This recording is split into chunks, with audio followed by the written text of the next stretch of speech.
के starting scene में हमें मैरियम नाम की एक लेडी दिखाई जाती है जो कि वीनस में आई हुई थी। वो इसलिए क्योंकि उसका उसके अपने हस्बैंड से झगड़ा हो गया था, जिसकी वजह से वो कुछ अरसे के लिए उससे दूर रहना चाहती थी। वहाँ पर वो काफी जगहों पर घूमती है और चर्च में जाकर प्रेयर करती है। वहीं पर चर्च के अंदर बना हुआ एक स्टैच्यू को देखकर वो रोने भी लग जाती है, क्योंकि उस स्टैच्यू ने छोटे बच्चों को पकड़ रखा था और वो बच्चों को देखकर इसलिए रो रही थी क्योंकि उसका मिसकैरेज हो चुका था। और जब वो अपने घर गई तब उसके पास उसके हस्बैंड की कॉल आती है, लेकिन अब वो दोबारा उसके पास जाने के लिए एग्री नहीं थी। अगले दिन जब वो उसी चर्च में जाकर प्रेयर कर रही थी तब उसे किसी डिमन सोल की आवाजें सुनाई देने लग जाती हैं। उसी के साथ साथ उसे डिमन के पुतले भी नजर आते हैं कि तभी जाने अनजाने में उसके मुंह से यह निकल गया कि उसे बच्चा चाहिए। और अब उसकी यही वर्ड्स कहते ही वो उस डिमन के ट्रैप में फंस जाती है। यहाँ तक कि अब वो अपने हस्बैंड के पास चली भी जाती है। उन्होंने 100 किलोमीटर की दूरी पर एक घर परचेज भी किया हुआ था, इसीलिए अब ये लोग वहीं पर रहने का डिसीजन लेते हैं। और उनके घर के बाहर का जो घर था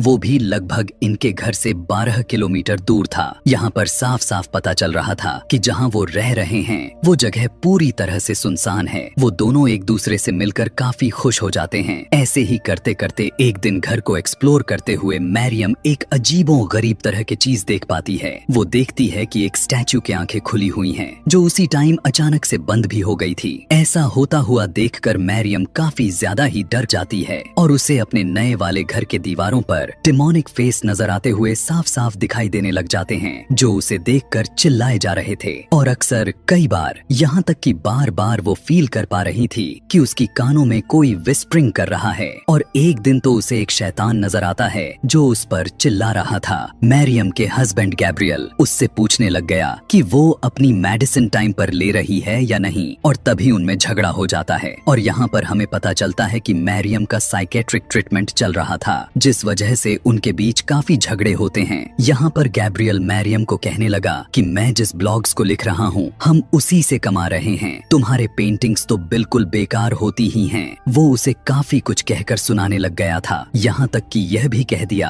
कि तुम सिर्फ अपने ही बारे में सोचती रहती हो, हालांकि घर तो मैं चलाता हूँ, जबकि तुम्हें मेरे लाइफ के बारे में कोई फिक्र ही नहीं है। उसने उससे यह भी कहा कि तुमने तो अपने बच्चे को भी खो दिया। बस क्या, उसकी ऐसी बात सुनकर मैरियम की दुनिया पूरी तरह से घूम चुकी थी और वहाँ से वो फौरन चली जाती है। रात में वो अपने मेडिसिन को मिस कर दिया था, जिसकी वजह से उसके माइंड पर इस चीज का असर होने लग चुका था और वो यह इमेजिन करने लग गई थी कि जैसे वो अपने बच्चे को लोरी सुनाकर सुला रही है। अगले दिन से फिर वही सिलसिला चालू हो गया, उनमें फिर से झगड़ा हो जाता है। गैब्रियल उसे बोलने लगा कि कल तुमने मेरी क्लासिक कार को तोड़ दिया है, जो पूरी दुनिया में सिर्फ 4000 ही हैं। अब वो बहुत ही ज्यादा गुस्से में आ चुका था कि वो अपने कार को खुद ही तोड़ने लग जाता है, जिस पर मैरियम गैब्रियल को पंच मारकर वहाँ से चली जाती है। इसके बाद वो अपने सारे मेडिसिन फेंक देती है और गुस्से में आकर एक अजीबों तरह के पेंटिंग बनाने लग जाती है। और जब वो पेंटिंग फाइनल बनकर तैयार हो जाती है तो वो बहुत ही ज्यादा ही भयानक दिखाई दे रहा था। गैब्रियल अपने स्टडी रूम में बैठा हुआ था कि उसी टाइम उसने फील किया कि उसके अलावा भी वहाँ पर कोई है, यानी उसे किसी दूसरे पर्सन की प्रेजेंस महसूस हो रहा था। और जब वो एक आग के पास बैठा हुआ था कि तभी उसे किसी की विस्परिंग करने की आवाज सुनाई देने लग जाती है कि तभी अचानक से उसके सामने कोई आ जाता है जो सीधा उसके ऊपर अटैक कर देता है और वहीं पर उसका काम तमाम कर दिया, यानी उसके सर पर हमला करके उसे मार देता है। दूसरी तरफ मैरियम, जो कि अभी अभी अचानक से नींद से जागी थी, उसने देखा कि उसके हाथों में पेंट की जगह ब्लड लगा हुआ था, लेकिन वो इस पर ज्यादा ध्यान नहीं देती। यहाँ पर हमें यह बताने की कोशिश की जा रही थी कि मैरियम ने ही गैब्रियल को मारा है। अब क्योंकि पहले से ही मैरियम को मेंटल डिसऑर्डर था, इसीलिए वो सब कुछ भूल चुकी थी। ऐसा करने के बाद वो अपने हाथों को धोती है और जब वो जैसे ही पीछे मुड़ा तब उसने देखा कि अचानक से वही पेंटिंग ठीक उसके सामने आ चुकी थी जो पिछली रात उसने बनाई हुई थी। और जब वो वापस आकर देखा तो वही पेंटिंग एग्जैक्ट अपनी जगह पर मौजूद थी। उसी टाइम पेंटिंग को देखते ही उसे बहुत सारे विजन आने लग जाते हैं, जैसे कि वो खून में सना हुआ बार बार स्लिप हुए जा रही है, लेकिन असल में ऐसा कुछ भी नहीं था। वो बिल्कुल अपने ही जगह पर खड़ी थी, यहाँ तक कि जमीन पर कोई खून नहीं था। वो अपने स्टूडियो से बाहर आकर गैब्रियल को हर जगह ढूंढने लग गई और वापस से अंदर चली जाती है। लेकिन इस दौरान उसके साथ क्या हुआ था, कैसे हुआ था, उसे कुछ भी याद नहीं था। और जब वो अपनी नींद से जागती है तब उसके पेट में काफी जोर जोर से दर्द होना स्टार्ट हो जाता है कि उसी टाइम मैरियम के डोर पर एक बूढ़ी औरत नजर आती है, जो इस वक्त मैरियम को फ्रेश ब्रेड देकर कहती है कि वो उसकी नेबर है। ये वही नेबर थी जो उनके घर से 12 किलोमीटर की दूरी पर उसका घर था। जाते हुए वो बूढ़ी औरत कहने लगी, I will see you very soon. इतना कहकर वो वहाँ से चली जाती है। उसी डोर के शीशे की रिफ्लेक्शन में हम मैरियम को देखते हैं, जो अब धीरे धीरे पोजेस हो रही थी और अचानक से नॉर्मल भी हो जाती है। उसी टाइम उसका पेट अपने आप ही फूलने लग गया था और नॉर्मल हालात में भी आ गया। अगले दिन गैब्रियल के लिए एक पार्सल आया था और डिलीवरी मैन दिखने में काफी अजीब लग रहा था, जो वो यहाँ से जाते वक्त अपने आंखें ब्लैक करके मैरियम से कहता है, I will see you very soon. इतना कहकर वो वहाँ से चला जाता है। ये दूसरा पर्सन था जो ऐसी बात बोला हुआ था। उसी वक्त वो बूढ़ी औरत फिर से आ जाती है और इस बार उसके साथ उसकी नेबर राविन भी आई हुई थी। वो दोनों असल में मैरियम से मिलने के लिए आए हुए थे, लेकिन मैरियम उन्हें उस वक्त मिलने से इनकार कर देती है, जिस पर राविन उसे अपना कॉन्टैक्ट नंबर देकर चली जाती है। अगले दिन से अब मैरियम को अपने घर के अंदर से किसी की अजीबो गरीब तरह के आवाजें आना शुरू हो जाते हैं। शायद यह गैब्रियल होगा, लेकिन पता चला कि गैब्रियल की जगह वह एक डीमन था, जो कि बुरी तरह मैरियम के पीछे पड़ जाता है। किसी तरह मैरियम अपने एक स्टोर रूम में छुपकर अपनी जान बचाने लग जाती है और वो डीमन कुछ टाइम तक वहाँ उस दरवाजे पर पहरा देने के बाद वहाँ से चला जाता है। मैरियम परेशान होकर एक जगह पर बैठी ही हुई थी कि तभी उसी टाइम उसके डोर पर 3 लड़कियां आई हुई थीं। वो तीनों लड़कियां उसे बताती हैं कि हमें वो बूढ़ी औरत यानी बेला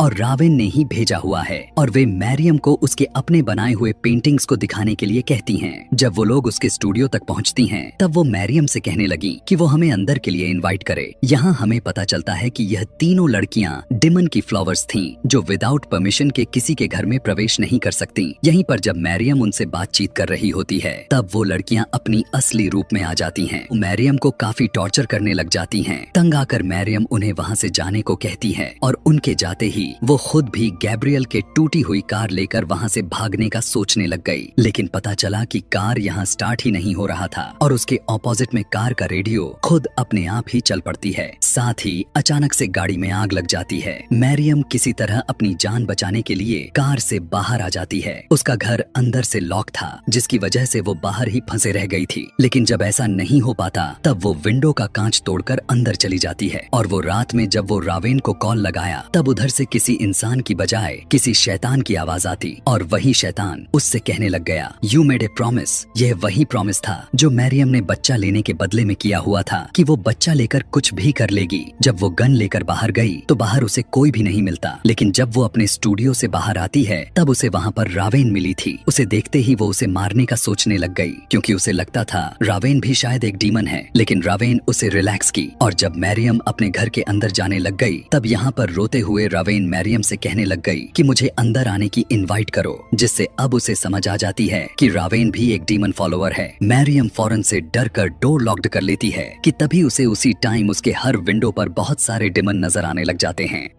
लेकिन सच्चाई तो यह था कि वहाँ उन सारे विंडो पर कोई भी नहीं था। असल में डिमन उसे विजन दिखाया जा रहा था और यहाँ पर हमें यह पता चला था कि ना तो वो तीनों लड़कियां और ना ही रावेन डीमन की फॉलोअर्स थीं, बल्कि ये सिर्फ डीमन ही था जो मैरियम को विजन पर विजन दिखाए जा रहा था, उसे डरा रहा था और जाने अनजाने में मैरियम बाहर खड़ी हुई रावेन को शूट कर देती है। अगले दिन वहाँ पर 2 डिटेक्टिव आ जाते हैं। एक समझता है कि शायद मैरियम पागल है, जबकि दूसरे को लगता है कि असल में कोई डिमन हो सकता है और कुछ तो ऐसा है जो उसके साथ बहुत गलत हुए जा रहा है। इसीलिए वो मैरियम को अपना कॉन्टैक्ट नंबर देकर चला जाता है। अभी उन दोनों डिटेक्टिव के जाने के बाद मैरियम अपने सारे घर को अंदर से शील्ड कर देती है, ताकि अब से कोई भी उसके घर के अंदर ना आ सके। रात को वो बाइबल पढ़ने लग गई और गॉड से प्रेयर करने लग गई थी कि वो उसे माफ कर दें, क्योंकि जाने अनजाने में उसने गलत चीज की डिमांड कर ली थी। तब यहाँ पर डीमन उसे रिप्लाई किया, यह कहते हुए कि there is no God to help Mariam, यानी गॉड एग्जिस्ट ही नहीं करता कि उसी दौरान बाहर से उसे गैब्रियल की आवाज भी आने लग चुकी थी, जिस पर मैरियम काफी खुश हो गई और वो डोर ओपन करके